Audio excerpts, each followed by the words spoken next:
Why do we care about that? Because we want to know how many particles is this source putting off into the environment that are becoming a part of our dust, that are recirculating into our air and opportunistically entering the body, because that is how we start to not feel well. Is water damage in your home a big deal? Today, we're going to be answering all the details around water in your home, touching materials, bacteria, mold, air quality concerns, everything to do about whether or not your home is making you sick. Now, if you've been following the podcast for any amount of time, you've heard me talk about mold and parasites. And I had a pretty nasty mold experience when I was living in my condo in Calgary. The roof leaked. It took months to repair. I didn't know that it was making me sick. And a couple of years later, I started dealing with a ton of issues at the same time as going through a house reno, digging up mold and being exposed to it. So I know firsthand that mold ain't so great. Some people in the family don't respond to it, whereas other people do. And so today I want to go down the rabbit hole of cleaning your home, understanding how to test your home, understanding the air quality of your home and why it's so important.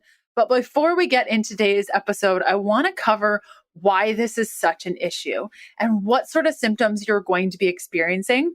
So we're going to be dealing with some mitochondrial dysfunction when we're dealing with mold. So that's going to include low muscle tone, brain fog, blood sugar issues, weight issues, low body temperature, intolerance to heat, chronic inflammation, not being able to fall asleep or stay asleep.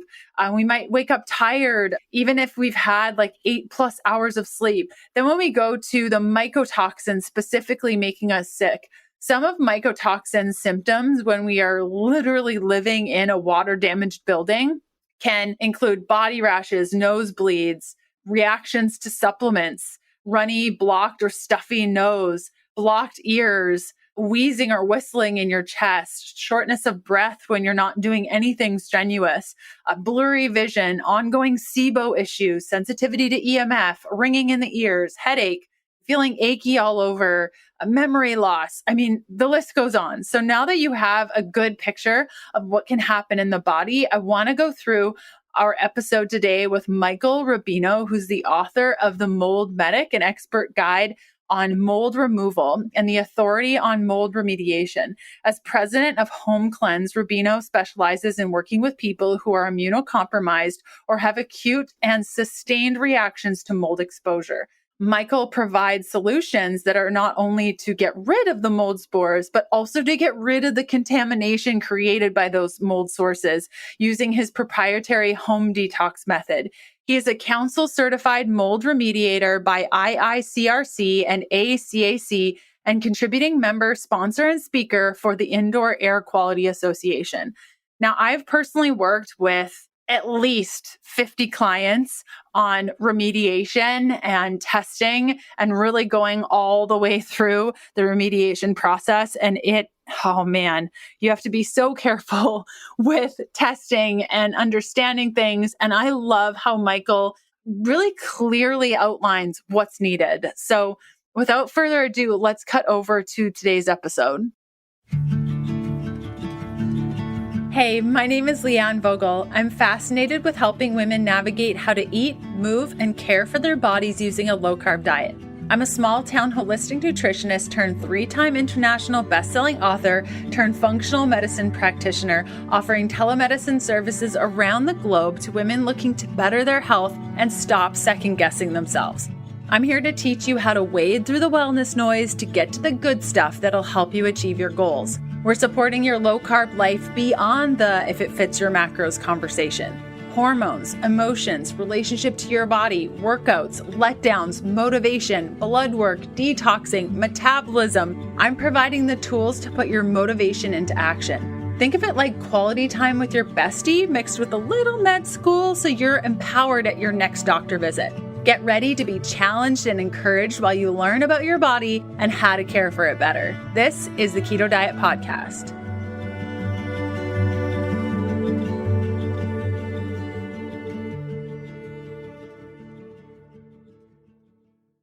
Hey, Michael, how's it going? Hey, thank you so much for having me here. Yeah, of course. Today we're going to be talking about mold. It's one of my favorite topics. That and parasites. I can't decide which are my favorite. So I would love to start off by, I know I did your official bio and all the things, but how did you get going in this line of work? Well, my dad's been a restoration contractor since I'm a baby, essentially, and growing up around construction my entire life. I wasn't particularly interested in what I'm doing earlier on in my life and career here, but it was really after Hurricane Sandy hit the Northeast where I started seeing this pattern of people getting sick from living in these water damaged environments. And I think what really was interesting to me is some of these people had already had their houses, quote unquote, fixed, but yet they were still dealing with these effects. And upon further testing, we're finding problems, even though the wall looked perfect again, right? And so it really started intriguing me, understanding what's happening, why is it happening, how is it happening? And, I just became kind of obsessed with trying to figure out a solution for it. That's amazing. And there are good restoration companies and there are not so good restoration companies. And I'm sure we'll talk about that in our chat today of if the wall looks fine, it doesn't always mean that the wall is fine. And that is something that constantly goes on with my clients who are sick from mold and their home looks fine. And so I really want to get into that today for us to really understand the health of our home and what that looks like, what that feels like. So I'm excited to dive in. And thanks for the work that you do. This is great. Yeah, well, I'm glad that I stumbled upon this and have been able to help so many people so far. And, I'm just getting started. Yeah, that's awesome. Okay, so let's kind of start from the very beginning. A very good place to start is when we are purchasing a home. What are some of the things that we should be looking for as we are walking into these homes? Because you're saying if the wall looks fine, it might not be fine. How are we supposed to know if a home is fine or not? Yeah, it's a great question. I mean, the biggest problem that a home ever has is water damage, right? And that water damage leads to microbial growth, which includes mold or bacteria. And so we want to look for signs of water intrusion. And I recently bought a house, right? And, to make this story make sense, the house, when you walked inside the home, it looked fine. You wouldn't suspect any issues. There was no signs of water damage. There was water damage, but it was happening behind the wall, right? And so if there's not a lot of water and it's a slow leak or leaking over time, you're not going to notice that. So what I actually did was I inspected outside.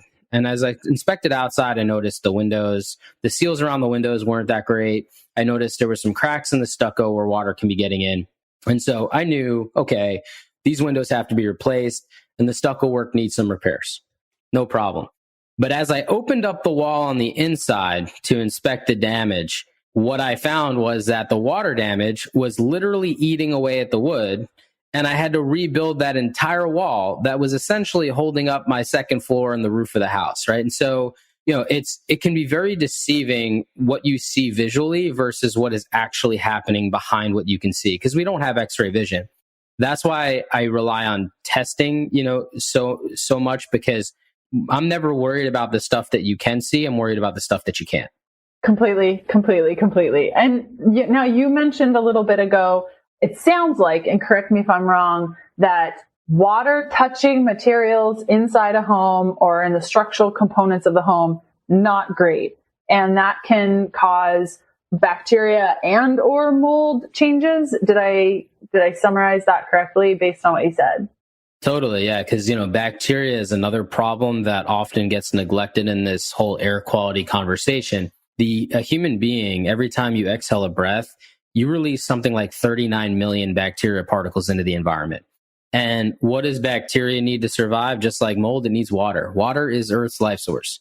And so as we are spreading bacteria around the home constantly, and of course, the source of the water event could also bring in bacteria into the situation too, because there's bacteria abundant in the soil. So if water is coming in, passing through the soil, then coming into the house, that's a problem. Or if a drain pipe is leaking and that's what the source of the water is, there's bacteria in the drain pipes. So that's part of the problem. At any event, there's all these things that you can't see because bacteria is too small for the naked eye to see as well. Mold is too small for the naked eye to see as well.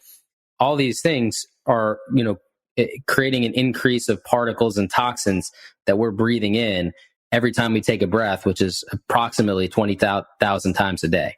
Wow. And So here's something that I have struggled with just in my mind, kind of looking at homes, the way that they're built.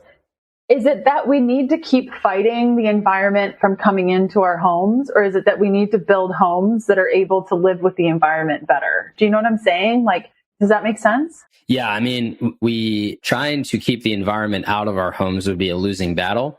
We need to build buildings that live within the environment, and I think that is really the biggest challenge that we face. And we're going in a completely different direction, really since 1970s when we had the energy crisis and Richard Nixon was president. We started going more towards energy efficient homes, and, let's use less energy. And all that's good, right? Good for the environment. However, if we're not thoughtful about how it's impacting human beings living inside these places or our loved pets, that also creates a big issue for, it's going to be very short-sighted. And that's what we're seeing happening. I mean, today I have more people contacting me that they're not feeling well, that they suspect that their home has some issues than ever before. And you look at autoimmune disease, it's on the rise, right? If you look at chronic fatigue syndrome, which was really discovered in 1986 over this whole Lake Tahoe thing, you're seeing that 176 people that they discovered with chronic fatigue syndrome back in 1986 has grown to 2.5 million people. And the cause, what they believe the cause for that was an airborne bacteria or mold issue, right? And so we're starting to see how this is continuing to become a worse and worse problem, how it's impacting more and more people, but yet there's still a very minute amount of people that are shouting this from the rooftops that, hey, we need to pay more attention to our air quality. And I think that's kind of the bigger missing link that we're not seeing in this holistic health puzzle here. Yes, completely. And so to kind of go back to flowing through an individual, they're looking at the exterior and interior areas of the home, not just the walls, but further in. Now, you said that you were kind of like picking away at the walls, and it sounds like you cut open a wall when you were purchasing a home. Did you do that like in an inspection, or like Well, I had to buy the home to do that part. Okay. So basically, I went through the house. I actually had a company come out and do a bunch of testing too, to really, because there was stuff I couldn't see, right? And I needed to know. And we tested that wall and we knew there was mold there, right? And so there was no surprise there. I think the surprise was when we opened it up, the level of damage we found and having to rebuild the structure of, it actually ended up being 2 of the 4 walls of the home had to be rebuilt. That was a bit of a surprise and definitely caused me to go over budget, which I'm sure so many people are familiar with, that fun construction process. But, when I looked at it, I looked under sinks, I looked in the HVAC, I looked, in the bathrooms, and, we had some reason to believe that there were some issues, and we just found more than we bargained for, like probably so many people listening to this right now. And, it came down to looking at what was causing all of these things and how do we fix this properly and then create an environment that isn't conducive for mold and bacteria to grow. And so at the end of the road, that's where we went. But we had to make a decision to buy this home. And just like so many people listening, when they're buying new homes, you have to make that decision. Is this place going to be, something that I can manage? And that's what it comes down to, because if you think that you can buy the perfect home, you will be looking forever. And so the goal is to buy a home that you think has good bones, has what you want, enough of what you want, that you're then willing to spend whatever money you need to spend to make it yours and make it safe and healthy enough for you, right? Because everyone's going to have a different level of sensitivity to their environment and have a different need of maybe cleaner air quality than someone else might be looking for. And so, is this right for me? Mm-hmm. Now, you just mentioned a couple of things that maybe made people listening a little bit nervous in regards to like cutting out walls and restructuring things and doing a bunch of renos. Why is this such a big deal? Like, is it necessary? I think we talked about this before we started recording I work with a lot of women that have mold illness. It's a huge part of my one-on-one coaching. And the women are generally full on. Like, yes, I know there's mold in my home. I know it's making me sick, but my husband he doesn't see it. He doesn't understand it. He doesn't feel it. He just thinks, it's in my head, or I just, I need to get an air filter and everything will be fine. Why has this been such a big deal that you've seen? Why is it important to you? And what have you seen with your clients of why it has affected them so deeply that it's a priority for them and their family? All those questions are amazing questions. I want to share some stories. Gwyneth Paltrow is probably one of the highest profile clients I've had. And if you listen to her Goop podcast, you get a little bit of glimpse of what she was dealing with. But essentially, she was severely sick from mold exposure. So much so that she was having extreme physical challenges with performing at the level she needs to perform every day. And we see that a lot. Is this really hampers people's quality of life? And this might happen for 2 of the 4 people living inside the home, or 1 of the 4 people. And so there's always this disconnect between everybody else saying, well, I don't feel the same way you feel. We have to remember, as human beings, things show up in our bodies differently, right? We may walk into a really sick place together. I might get a headache and then think like, oh, I just have a headache. And you might have some severe gut issues and your skin might break out the next day, and you might just have a completely different response, because we're all different. We all have different immune systems. We all have different DNA. We have different genetics, epigenetics. I mean, you start to different diets, right? Even in the same household. So you really have to start to understand that everyone is going to be impacted differently. And you have to, it takes getting to that mindset to be a little bit more understanding. That's step 1. Step 2 is, after Gwyneth fixed her home, she said she felt like she was in her 20s again, and she just turned 50, right? And so you're starting to get this. Doctors were telling her that this is her new normal, that that you're getting older and this is what it is. And this is how you should feel from now on. And she just didn't accept that, right? And she started looking for answers, found doctors that thought differently, looked at her environment, and, the rest is behind her. I have other clients that are, just a mom from Florida who literally was so sick from her home that she had a GJ feeding tube installed into her lower intestine just to be able to get nutrients to survive. I wouldn't say thrive, right? That's just to survive. And within 7 days of moving out, I didn't even fix her home yet. She moves out of her house into an RV on her property. Within 7 days of doing just that, GJ feeding tube is gone, and she goes from bedbound 95% of the time to walking again, to being able to hold her kids, feed her children, be a wife and a mother that she was desperately trying to get back to being. And so we have to look at, these are obviously some more extreme cases, but the problem is that I'm seeing more extreme cases now than I've ever seen before. If I did 1 in 25 projects in a year earlier on in my career, you might see 1 or 2 extreme cases. Almost all of my cases are at an extreme level at this point, and people are really suffering. And so I think the importance of this could not be just stated well enough. I view this as the biggest missing link that we have in our, just our modern medical system. And the reason being is because we take 20,000 breaths per day. The modern building is built so tight with such a limited air exchange that anything happening in your home is amplified to the max, right? And so to give people a perspective, back in the day, we had so much air infiltration in our homes that if you took a breath, you could have a big problem in your home, but you still were probably only breathing in 1 or 2 spores, or even, 50 to 100 spores per breath, right? Whereas now it might be 1 million spores per breath, right? And so as you're seeing the limited volume of air that we're breathing inside these modern buildings and homes, it is creating a much larger toxicity that our body then has to remove. And so we're seeing really what's becoming an epidemic of just poor air quality, leading to an increase in poor health. And if you look at the World Health Organization, they estimate that 90% of the global population, 9 out of 10 people, do not breathe clean air. That's remarkable. Wow. I had no idea. That is very remarkable. Now, what might come up in people's minds, and I've heard this before, which is why I'm going there, is my home is making me sick. I'm just going to build a home, and a new build will be much safer and better because it's not old. It's not going to have water damage, and then it'll be a clean slate.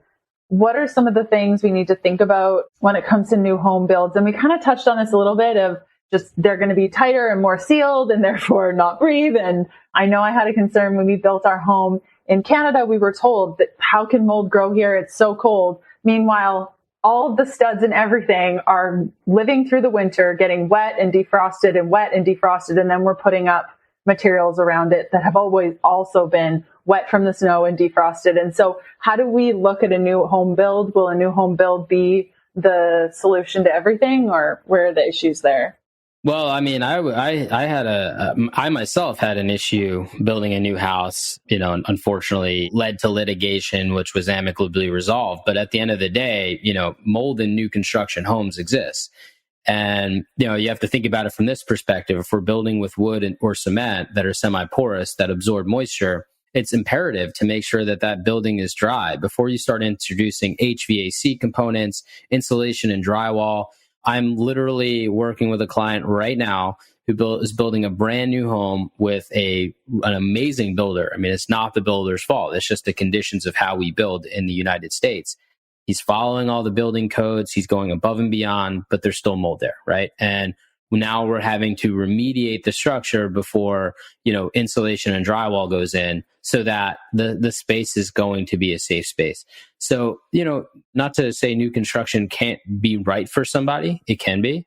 When you're looking at a cost versus worth, that is just a financial decision that people make. Having a home built the way you want it to be built is great. Finding a good architect to be able to help you, design the home that's going to be, have better air exchange than typical homes that you just buy in a random community. All that stuff has a lot of positives. But just the negative aspect of it is if we don't plan for the water damage that's going to occur while the house is being built, and we don't do something about that aspect, well, then we are likely to have a problem even in a brand new home, which I see all the time, unfortunately. The other thing you said about Canada, which is, I have a pretty well-known client in Canada right now, has 2 homes with some pretty severe issues. Well, Canada, as you mentioned, is a cold market, right? And so people think, well, if it's cold, then there can't be that much humidity and whatnot. And so, it's all good. But when it's cold, you're having pretty severe thermal issues, meaning cold outside, hot inside. Guess what? Windows are leaking. Yeah. What do you do with that aspect? Well, you have to start to figure out how do we insulate the building better? How do we dehumidify the building so that as moisture does accumulate, we're removing it? And there's a bit of a trick in science to that as well. And so, I've even seen mold in Arizona where it's a desert and it's dry and you shouldn't have that, right? But the thing is, we all have water systems that will eventually leak.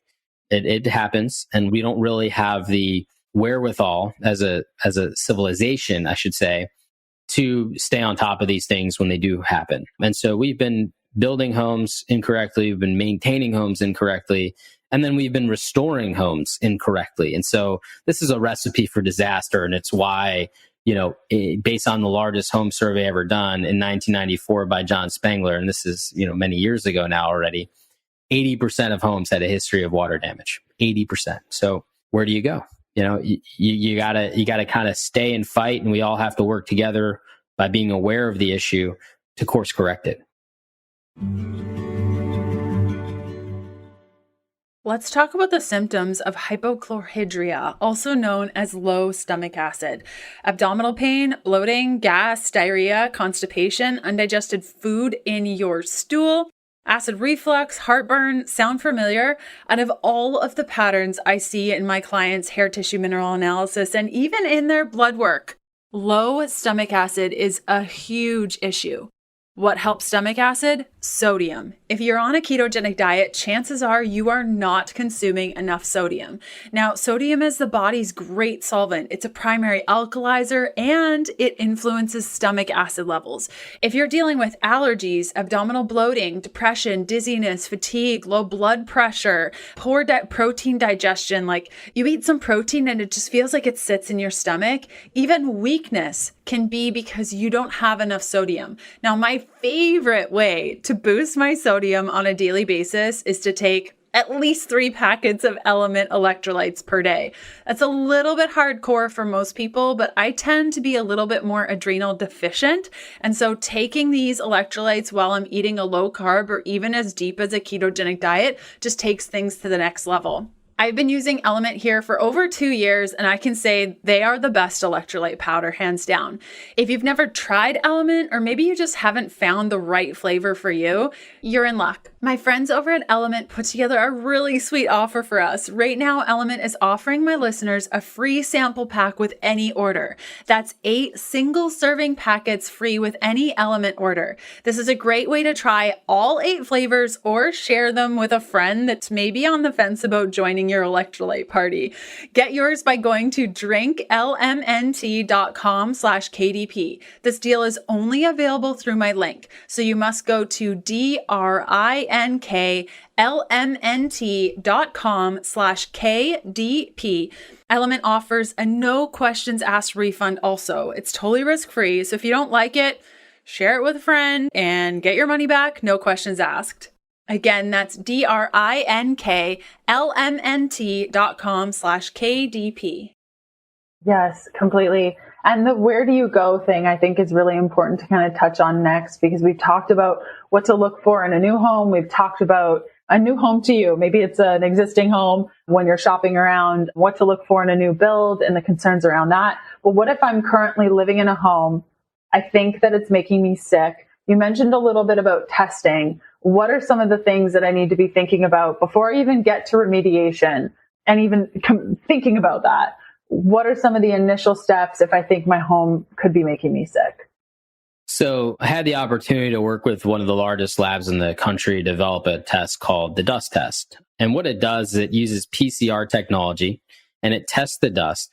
It's very easy. Anybody can do it. You can order it right now. You get a whole kit mailed to you. It's almost like a Swiffer cloth. You're collecting dust randomly across your home, and it's analyzing that dust. And it's telling you the different species of mold that you might have. You can look at mold, you can look at toxins, you can look at bacteria component, and you're understanding what's in your dust. Now, why would that matter? Because whatever is in your dust is getting into your body. And if you don't believe me, go on a sunny day near a window and watch that ray of light refract off all the dust in your air. And you're going to be like, wow, I'm breathing in dust right now. And when you see that and you again amplify that 20,000 times per day while you're awake, while you're sleeping, you're really going to get an understanding of how this impacts us, right? And so the goal is to first answer the question, do I have a problem? And this can answer the question, if you have a problem, whether you see it or not. So if there's mold behind a wall somewhere, if there's mold in your HVAC, it's not abundantly obvious to you, this test is still going to identify that, which is really helpful. From there, you would then answer the question, well, where is the problem or problems coming from?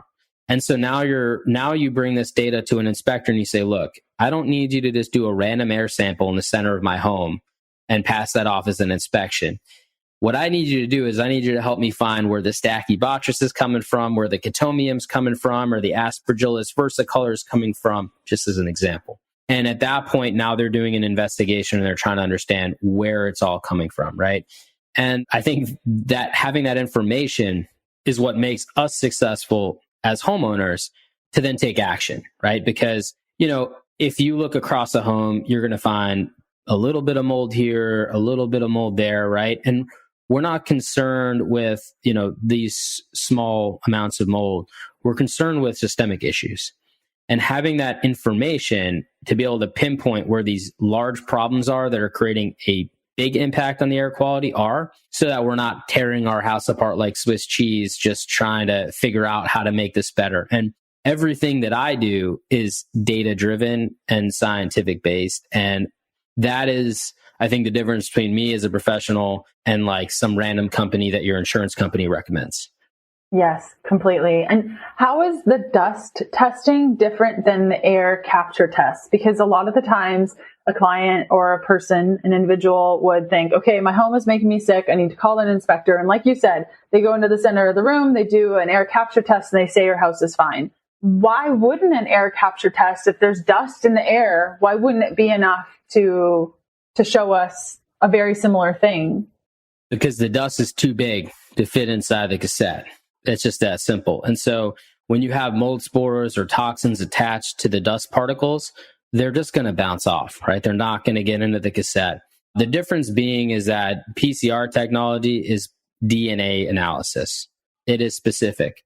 Microscopy, which is what the air test is. So just so you know how the air test is, they have a little pump that pulls air into this cassette. It traps these tiny particles like mold spores in this cassette, hyphal fragments sometimes into this cassette. And then they go ahead and there's a slide inside that cassette. They pull the slide out, they put it under a microscope, and they analyze it. And so when you do an air test, you have a human being, someone like you or me, looking at a microscope, physically counting, okay, 1, 2, 3, that looks like aspergillus. And that's how that's done. Whereas DNA analysis, you have specific DNA data that is irrefutable, right? This is what it is, and we know what it is. The thing about air testing is it can be helpful when it's more targeted, right? I try to give this analogy all the time. It's like, if I had a brain tumor, right, I would want a brain scan. The way in which they use air testing, right? Just to give this example. Now, if they drilled a cavity into my brain and did a test into my brain as an air test, right, to see, that would be pretty on target. But if they drilled a cavity into my stomach and pulled a test from my stomach to identify if I had an issue in my brain, that's a bit like how air testing is used, right? They're testing in the center of a room, which, by the way, is the least likely point to have any issues, is right in the center, because most issues are going to happen on an exterior wall or on an interior wall where there's plumbing. And what you'll notice with air testing, and I've known this because we've seen studies where the closer you test to the source, the higher the numbers are. And why do we care about that? Because we want to know how many particles is this source putting off into the environment that are becoming a part of our dust, that are recirculating into our air and opportunistically entering the body, because that is how we start to not feel well.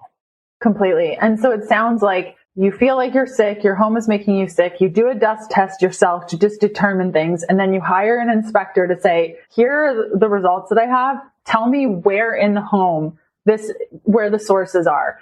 I have run across this in my own experience, in client experiences, where you try to get an inspector and they're like, nah, I'm not going to pay attention to the dust test. That's garbage. You don't need that. There's nothing wrong with your home. Should it be a matter of just finding the right inspector that understands the quality of the dust testing and will work with you to kind of determine where those sources are? Because it sounds like understanding the sources are by far the most important piece. Because if you don't know, like you said, between the stomach and a brain, that's a big difference. And so you really need to know, is it in the kitchen? Is it under this window? Like, you need some location. So is that kind of what I'm hearing you say, is that's really the next step, is determining those locations? Yeah.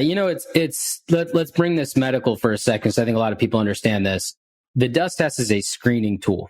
It's like when you go to the doctor and you don't feel well. You're like, I don't feel well. I don't really know what's going on. What are they going to do? They're going to screen you, and they're going to look for all these biomarkers and look for abnormalities. Then when they find something abnormal, then they're going to say, let's do further testing to figure out what that abnormality is, right? You don't just say, I don't feel well, and a doctor goes right to a specific test to test you for something as the first step basis. And so we're trying to emulate that medical process that we have because it's effective, right? Let's screen the home first. Let's figure out the abnormalities, and then let's start to go a little deeper and figure out where it's coming from, how it's happening, et cetera. Because like you said earlier, when we have these inspectors who just come in and say, well, I'll just do an air test, which is not a good screening tool at all, because it only tests a small, very, very small circumference of space inside your home, right? That's not effective. And so a lot of people are getting bad information and assuming their house is perfect because the inspectors are using the wrong screening tools as an answer to the solution. Now, if somebody says something like, well, the dust test is hogwash and I'm not going with that or using that, well, then that person is telling you that they're in a scientific field, but they refuse to use science. And so what they're telling you is they want to get paid $1,000 to come set up this pump and collect an air sample for 5 minutes and send it off to a lab as their job. And if your job as an expert in this field or as a professional in this field is not to help people identify problems, then you shouldn't be in the field. And so with that being said, don't give those people your hard-earned money that are not trying to help you solve a problem, because that is what this is all about. Now, I just had a client who did a dust test, and the test came back amazing. I was like, wow, this is a great home. There was one species elevated, and I was like, based upon that species, I bet you it's probably in the HVAC. Let's get the HVAC clean. Let's upgrade your HVAC filter, and we're done here, right? And so that happens. That does happen. And when that happens, it's great news. But if there is a problem, we want to find it. And so whether you're looking for peace of mind or you're looking to figure out a root cause of an issue so that you can feel better and have a better quality of life, well, then let's freaking find it. And, let's stop giving our money to people that just don't want to find problems. They just want to tell you your house is perfect when it might not be. Yes, completely. So the next phase of this, we found an inspector. They are wanting to help us with problems. They've found the problems. My understanding is that it's best to not have the inspector also remediate, that you find like a third party situation where they're doing the remediation separate from the inspecting, perhaps. I mean, we can talk about that in a sec, but what should we be looking for in that remediation company? Like, what are some of the key aspects that we should be looking for? I'm going to mention fogging maybe a little bit later and questions about that. But what should we be looking for? Does the remediation company also need to be doing inspecting, or kind of what does that look like and what makes a reputable company? Yeah. So what I recommend is don't use the same company to inspect and remediate. My company does remediation, so we don't do testing or inspections. We rely on third-party data.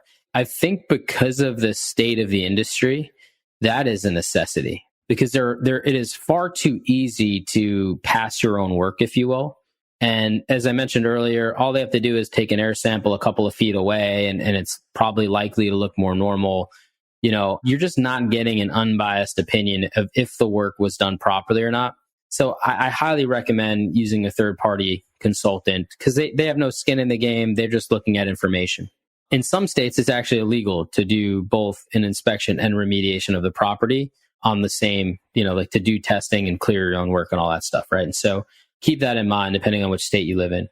In respects to the, how do I find a good remediation company? That part is tough, right? I wrote a whole book on that. And I think the reality of the situation is, we have to understand why it's so tough. It's because the industry itself is an archaic industry, right? Like the entire restoration industry was created to assist insurance companies to be able to mitigate problems when people do have problems in their home. Because how can you insure a home if you can't be fixed, right? And so, that entire industry is really from a cosmetic standpoint. Not to say that there are not some good people out there that are, utilizing science and trying to do the right thing.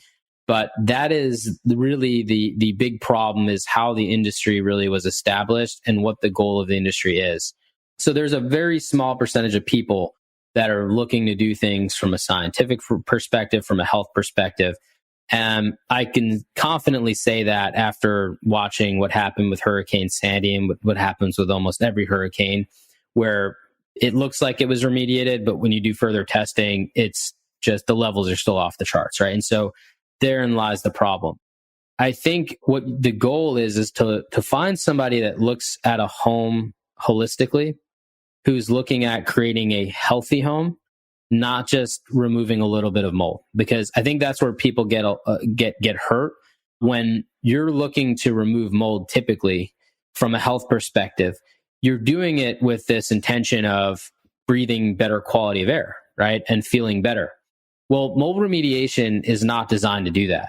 It's designed to stop water at the source, remove mold at the source. There are literally no procedures for dealing with the byproducts of mold.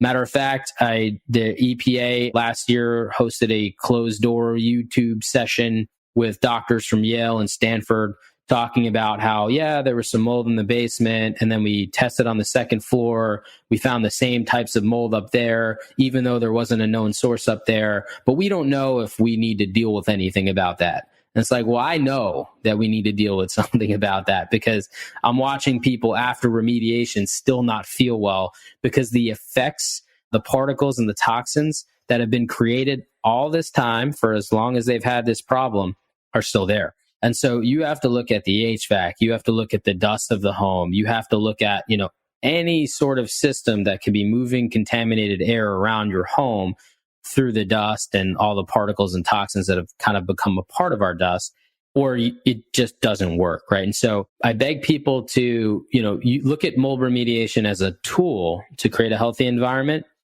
But if you think that a mold remediator is going to, solve all of your problems, I think you will be very disappointed and spend a lot of hard-earned money not getting the result you're looking for, unfortunately. So it sounds like, just to reiterate, it sounds like first you need to understand the source, because that's where the colony is. You need to understand the situation that caused it, like the leak, right? So you got to fix the leak. Mm-hmm. But then there's also the contamination as a result of this. It's not just the location, the colony, and maybe you've cleaned that up and maybe the leak won't happen, but it's the aftermath that's happened throughout the whole home that needs to be cleaned, almost like fixing a contamination or cleaning a contamination. Did I get that right? Yeah. I mean, it's that contaminated dust, right? That still is there, that has to be dealt with. The HVAC system might have been pulling in these particles and toxins for however long, right? And so that might need to be cleaned, sometimes even replaced if it gets really bad. And with that being said, you have all these different pieces of the puzzle from a holistic standpoint, meaning looking at the home as a whole, that could be impacting you. And so, I've kind of broken down this process kind of like an architect would building a home. We're looking at all the different facets and we're making sure we have the right project plan, not to just remove mold, but to create a healthy environment and to make sure that whatever happened, because you have VOC issues when water damage buildings, you can have an increase of formaldehyde when certain materials are wet. And so you have to look at all the different angles and really understand how to improve the overall air quality. And I think that's the most ironic part about this. Mold remediation is supposed to improve air quality, but the way it's set up doesn't necessarily have anything to do with improving air quality outside of just opening this wall and making sure the mold is gone there.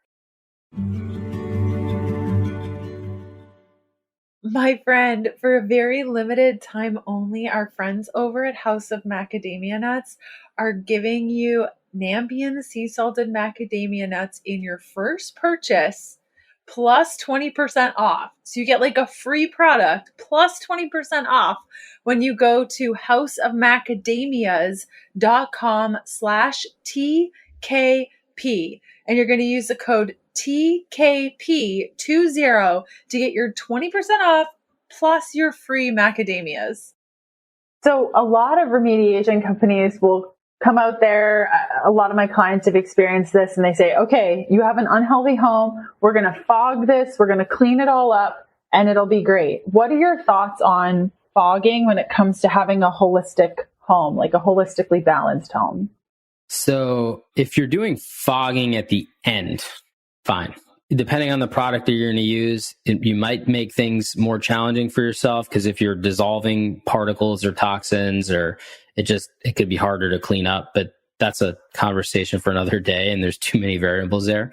But if you're fogging as a way to remediate your home, oh boy, are you not going to be satisfied? Because first off, I mean, there's many different reasons, but you're relying on a product to permeate through your entire building, right? And then we know our buildings are more airtight, so that's going to be a challenge in and of itself.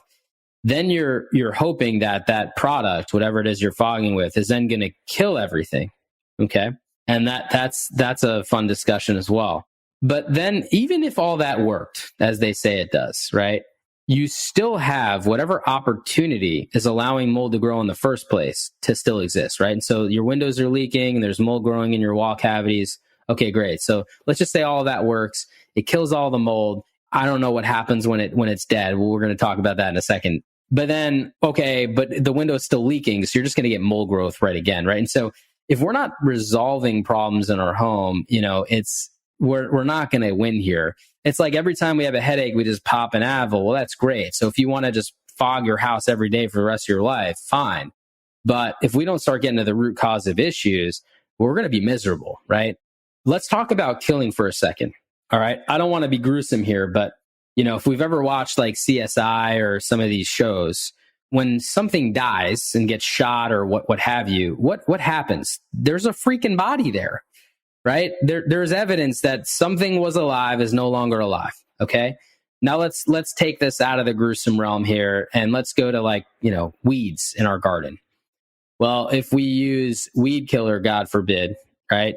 What's going to happen to that weed? It's going to shrivel up and it's still going to be there.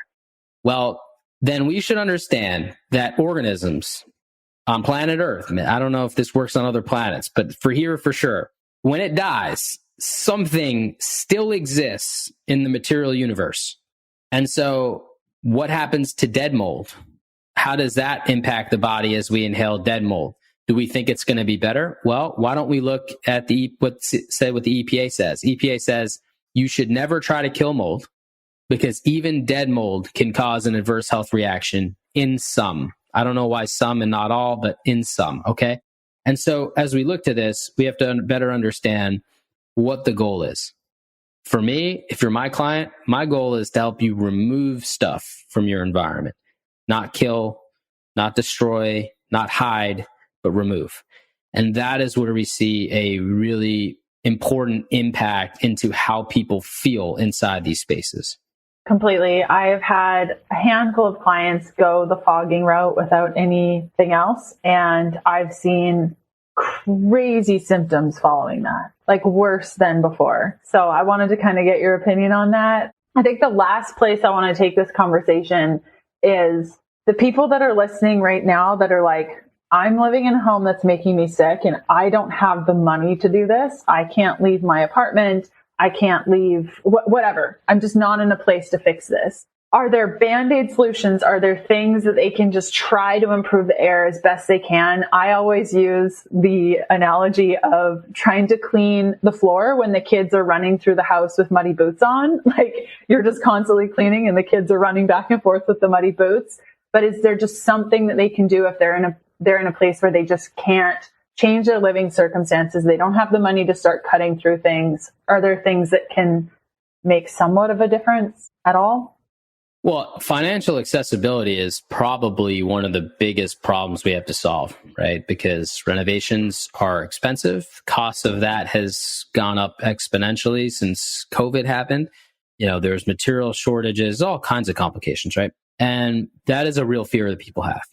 We also have people that rent that can't open up a wall, right? And so how do we help those people? The first thing that I want to tell people is doing what you can matters. And a lot of people think like, well, if I only do some of it, or, if I can only afford to clean and maybe upgrade filters, that's not going to make enough of a difference. I can't promise that it's like a light switch and all of a sudden you're going to feel better. But I can promise you scientifically, if you do something, you will make a difference. And that is really important. Going back to the whole conversation of particles and toxins entering the body, right? That's the problem we're trying to solve. And of course, removing sources is, the most effective way to do this, because as long as you have something creating particles and toxins, the muddy boots analogy is great. Another one is like if you have an overflowing bathtub, putting towels down without shutting off the faucet first. It's kind of like that, right? But does that mean that we should give up and roll over and die? No. It means that we're going to have to fight a little harder. If you're in a moldy place and you're a renter, get the data you need, talk to a lawyer, get out of that moldy place, right? In the interim, while you're trying to do that, keep the place as clean as possible, because all of these particles and toxins, no matter where they're emanating from, are going to become a part of our dust and they're going to enter our body. And so removing dust as frequently as possible is going to be key. Air purification, another way of removing this dust and particles with it while it's aerosolized, another great strategy. And finally, upgrading our HVAC filtration systems. I can't tell you how important that is, because mold and bacteria is too small for our filters to stop them. And so they bypass our filters and they get right into our HVAC systems and our coils, especially if you live in a climate where you're using air conditioning, they always condensate. And so when it's condensating, it's water present. And when mold and bacteria reach that evaporator coil, when it's wet, it starts to grow. And so we have to prevent that from happening through better filtration. And so, It's part of it, looking at our cleaning products, what we're using to clean. Are we using disinfectants? Do we have a surfactant in that disinfectant so that we're helping degrease and remove more particles and toxins as we're cleaning? These are things that, I try to help people audit so that they can get, the relief they need. My goal is to help people regardless of their budget or situation, right? And that is never an easy thing to do, but it is my personal mission because I believe that this is so important. And until we have the protections in place globally to prevent people from being in these situations and to give people the support they need when they're in these situations, it's all we can do right now. People have to remember smoking cigarettes. It took 50 years for us to realize smoking cigarettes maybe weren't as good as we thought. I mean, it sounds crazy now, but that's the reality. I mean, you had doctors in advertisements for cigarette companies back in the day saying, this is the brand I smoke. People smoked in hospitals, in airports, on planes, right? They used to make cigarette lighters in cars. It was a thing. We all did it. It was part of our society. And it took 50 years for us to say, maybe this shouldn't be part of our society anymore. Well, we're at that infancy stage with air quality. We have some people that are ringing alarm bells, but for most people, it's just not a known thing. And if it's not a known thing, then we're not going to have good legislation. We're not going to have good protection in place for people who need it, support systems. The way I see this going in the future, the only way this works is if insurance companies have to provide better insurance for families. And obviously we have to create a win-win there. If we have better policy reform for people who are renting, the biggest challenge with that is if you own an investment property as a landlord, you don't have mold coverage when you insure that building. You can only get mold coverage if you live in that property. And so for most landlords, why they start freaking out when someone says the word mold is because they're not covered. So if it's hundreds of thousands of dollars to fix their building, they're on the hook for that, right? And so when we look at the system is broken, the system needs to be changed. And if we do that, and the only way we do that is by being aware together, by asking our legislators and our governments when we're electing them, when we're trying to really reform this policy, that this matters to our civilization and people are suffering. That's when we can really start to bring this, change this. I mean, having disability for folks, that was something that came into fruition. It wasn't at the birth of our nation. Welfare, right? Something that came into fruition as it became a problem. It wasn't in existence at the birth of our nation. And so we're at this pinnacle, whatever we're going to call this, but it is needed. And that is how we solve accessibility on this grand scale. But for right now, what we need to do is educate ourselves and empower ourselves to be able to do what we can so that we don't suffer in the process. Yes, Michael, completely. I couldn't agree with you more. I feel like we could chat about this for forever. Where can people find more about, you mentioned your book, you mentioned the dust test. Where can people find these resources from you? So my book is going to be updated very shortly. I'm still in the process of writing some of the content. So the Mold Medic and Expert's Guide on Mold Removal is probably not going to be available much longer because it's going to come offline and be redone and then be represented with new information because guess what? We're still actively learning. And people can find me going to the michaelrubino.com. So TheMichaelRubino.com. And if they just are interested in anything that I personally am doing in regards to if they, think they might have mold, might want to get a dust test, might want to talk to, us about, potentially creating a healthier environment for them with the resources they have, they can go to homecleanse.com. But, just really excited to not only be here, but just be here for people who need this type of endeavor. Cause I think everybody does, 80% at least. And, just happy to help answer any questions that I can to help as many people that I possibly can. That's amazing, Michael. Thank you so much for coming on the show today. And I'll be sure to mention those links also at the beginning of the episode so you guys have a bunch of places to know where to reach out to Michael. Thanks again for coming on. Thanks so much for having me. I hope you enjoyed our time with Michael. You can get more information by going to Instagram.com/themoldmedic. You can also get his book at allamericanrestoration.com. His website is also homecleanse.com. So there are a bunch of different resources you can use to reach out to him. I hope you enjoyed today's episode, and we'll see you back here next Tuesday for another episode of the Keto Diet Podcast. Thanks for listening. Join us next Tuesday for another episode of the Keto Diet Podcast. Looking for more resources? Go to healthfulpursuit.com for keto meal plans, weight loss programs, low-carb recipes, and oodles of free resources to get you going. The Keto Diet Podcast, including show notes and links, provides information in respect to healthy living, recipes, nutrition, and diet, and is intended for informational purposes only. The information provided is not a substitute for medical advice, diagnosis, or treatment, nor is it to be construed as such. We cannot guarantee that the information provided on the Keto Diet Podcast reflects the most up-to-date medical research. Information is provided without any representation or warranties of any kind. Please consult a qualified health provider with any questions you may have regarding your health and nutrition program.